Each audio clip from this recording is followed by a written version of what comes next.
Le 6-9, Ilana Ferradian. Merci de nous rejoindre sur Radio J. Merci d'être avec nous. Dans quelques instants, Christophe Barbier et son invité Catherine Dumas, sénatrice LR de Paris. Bonjour messieurs, dames. Bonjour Ilana. Et merci d'être avec nous. Jour victorieux. Et oui, la France victorieuse. Et pour en parler, eh bien, tout en couleur, David Azria est avec nous aux couleurs de la France. Bonjour David. Bonjour à tous les juifs, sauf à ceux qui croyaient pas en nous. Quand je dis nous, je dis la France, je m'inclus dedans parce que je suis un joueur de l'équipe.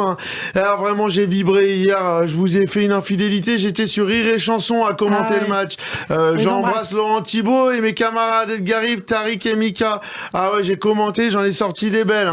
Il y avait beaucoup de Marocains au stade, car le roi, je sais pas si vous avez vu, Lana, il avait affrété 30 avions pour embarquer les supporters vers Doha.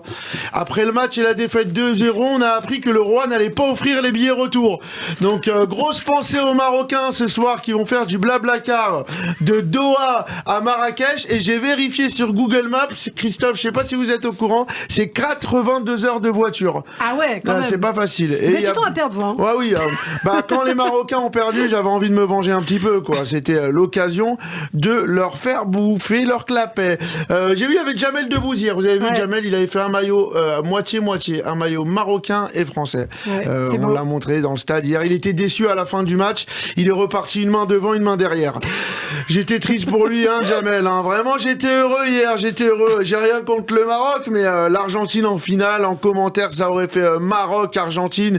Obligé, le commentateur marocain aurait confondu Lionel Messi avec Lionel Méchoui. Et là, franchement, on peut pas faire ça à un mec qui a 37 ans de carrière et qui a presque 8 ballons d'or. Non, moi, voiture est saine et sauve, en tout cas. Tout va bien. Tout va bien. Hier, les supporters français ont fait des arrêts. Il y a eu quand même 100 interpellations. C'est vrai. Interpellation. C'est ça, 101 Non, sans S à la fin. Ouais, c'est ça, il n'y a pas de liaison. 100 interpellations. Non, mais tu es pardonné, David. C'est le grand échiquier aujourd'hui, c'est ça. C'est.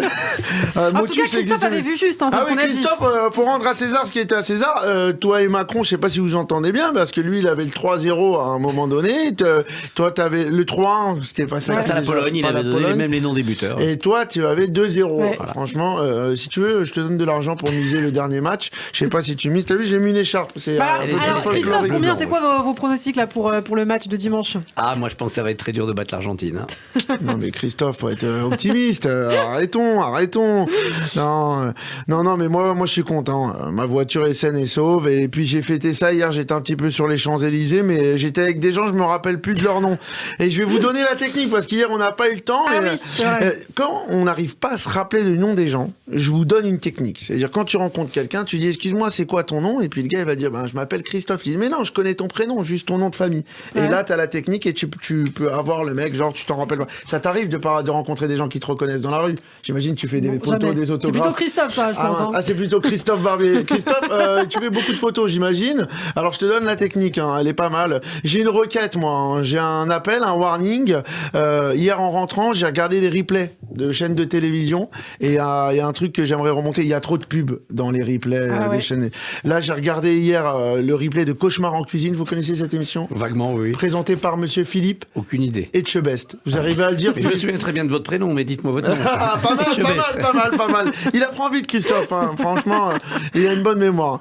Non, j'ai voulu regarder le replay, j'ai pas réussi. En fait, c'est des gens nuls en cuisine et des serveurs nuls qui se demandent pourquoi il n'y a pas de clients dans leur restaurant. C'est aussi simple que ça. Ils auraient plus besoin d'un CPE pour une reconversion professionnelle. On n'a jamais vu de restaurant juif dans Cauchemar en cuisine. C'est vrai. Pourtant, il y en a pas mal qui auraient dû faire l'émission. Ah oui, exactement. Vous connaissez bien en cuisine. Il y en a pas mal qui mériteraient d'être dans Cauchemar en cuisine.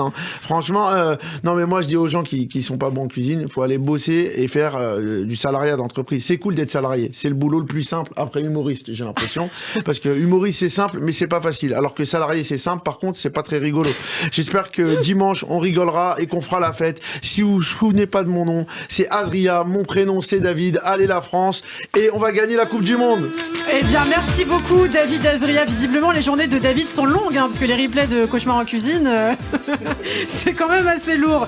Merci beaucoup David, on vous retrouve la semaine prochaine sur Radio J. Tout de suite, l'invitée de Christophe Barbier, elle est sénatrice LR de Paris, elle avait soutenu François Fillon en 2012 pour la présidence de l'UMP.